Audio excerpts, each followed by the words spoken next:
It all started with a simple phone call. One of those lazy Tuesday afternoons when the world outside your window seems to move in slow motion. My phone buzzed on the desk, a jarring sound in the quiet room. I glanced at the screen, expecting a spam call or maybe my mom. But the number was weird. It wasn't a local number or an international one. It was just a string of zeros. 10 of them. 0. My first thought was that it was a glitch, a bug in the system. Curiosity got the better of me, so I answered. For a few seconds, there was nothing but dead air. A hollow, empty silence that felt heavier than it should. I said, "Hello?" And my own voice sounded strange, like I was speaking into a vacuum. And then a sound came through. It wasn't a voice. It was a soft rhythmic clicking.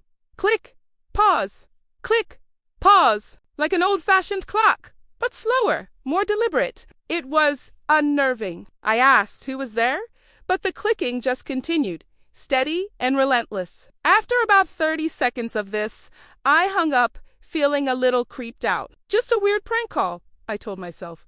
But then it happened again the next day. Same time. Same number. That impossible string of zeros. This time, I didn't answer right away. I just stared at the screen, a knot tightening in my stomach. Was this some kind of sophisticated scam? I let it go to voicemail. A few minutes later, the notification popped up. New voicemail. My heart was pounding as I listened. It was the same sound. That slow, methodical clicking. Nothing else, just click. Click! Click! I deleted the voicemail, but the sound lingered in my mind. I tried to be logical about it. I searched online for phone call from all zeros. The results were a mix of tech forums and confused blog posts. Some people said it was a telemarketing spoofing technique where they hide their real number. Others claimed it was a network testing signal. But none of the explanations felt right. None of them mentioned the clicking sound, and there was something else.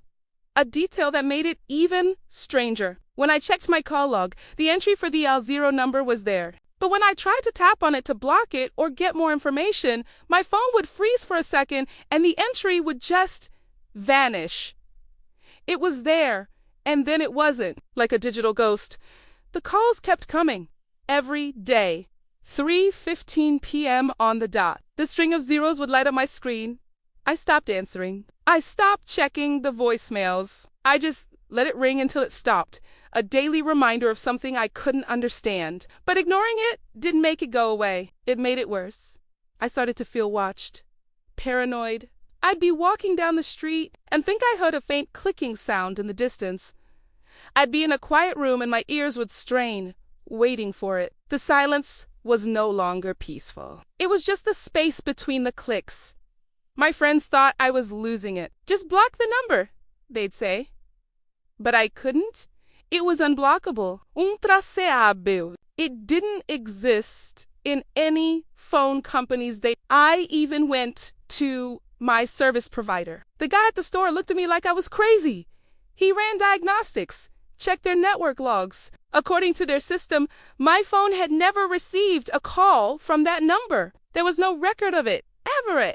It was my word against the entire digital infrastructure of the world. He politely suggested I might want to do a factory reset on my phone. This is where things went from strange to terrifying. 1 week into the calls, I was home late, working on a project. It was almost midnight. My phone buzzed. I froze. This was wrong. The calls only ever came at 3:15 p.m. I looked at the screen and my blood ran cold. It wasn't the L0 number. It was my own number. My name and my phone number were on the screen, calling me. My hand was shaking as I swiped to answer. I put the phone to my ear, but I didn't say anything. For a moment, there was just that familiar, horrible silence. And then, the clicking started. Click. Pause. Click. Pause. But this time, it was different.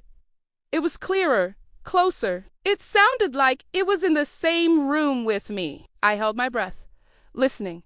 And then, a voice whispered through the speaker, a dry, raspy whisper. It said one word.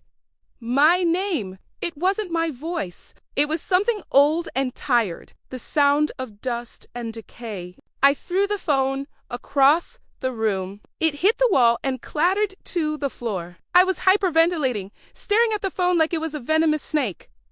The line was still open. I could still hear it, that slow, rhythmic clicking echoing faintly from the speaker.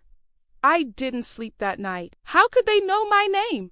How could they call me from my own number? The logical part of my brain was screaming that it was just advanced spoofing technology, a hacker who had gotten my information. But it felt deeper than that, more personal. The whisper, it didn't sound human. The next day, I bought a new phone and a new number. I didn't transfer any of my old data. I just wanted a clean break. I left the old phone in a drawer, turned off. For 2 days, there was peace. No calls. No clicks. The silence was finally quiet again. I started to think it was over. I started to feel sane again. On the 3rd day, I was making coffee in my kitchen. My new phone, with its new unlisted number that I had only given to my mother and my boss, buzzed on the counter. I felt a wave of dread so powerful it almost buckled my knees. I didn't want to look, but I had to. It was the L0 number. It had found me. I didn't answer. I couldn't. How was this possible? It wasn't just my number they had. It was me. They were connected to me somehow. The phone stopped ringing. A minute later, a notification. New voicemail. I knew I shouldn't listen, but I was past the point of rational fear. I had to know. I braced myself and played the message. The first thing I heard was the clicking. But it wasn't the only sound. Underneath the clicks, there was something else. A recording. It was a conversation I'd had with my mom on my new phone just that morning. Every word. Her asking how I was. Me telling her I was fine, that everything was okay. My voice, her voice, all there. And interwoven with our words was that steady, cold, deliberate clicking. It was a message. We're listening. We're always listening. You can't run. That's when the terror truly set in. This wasn't a prank or a scam. It was something else. Something that defied all the rules I thought I knew about technology, about privacy, about reality itself. I threw the new phone against the wall, shattering the screen. I unplugged my router. I sat in the dark, in the silence, but I could still hear it. The clicking wasn't on the phone anymore. It was in my head. Click, pause. Click, pause. I don't know what it is or what it wants. I'm living in a constant state of paranoia. Every phone that rings on the street makes me jump. Every moment of silence feels like a prelude. The call didn't just come from a number that doesn't exist. It came from somewhere that shouldn't exist. And I think it's still trying to reach me. The clicks are getting louder.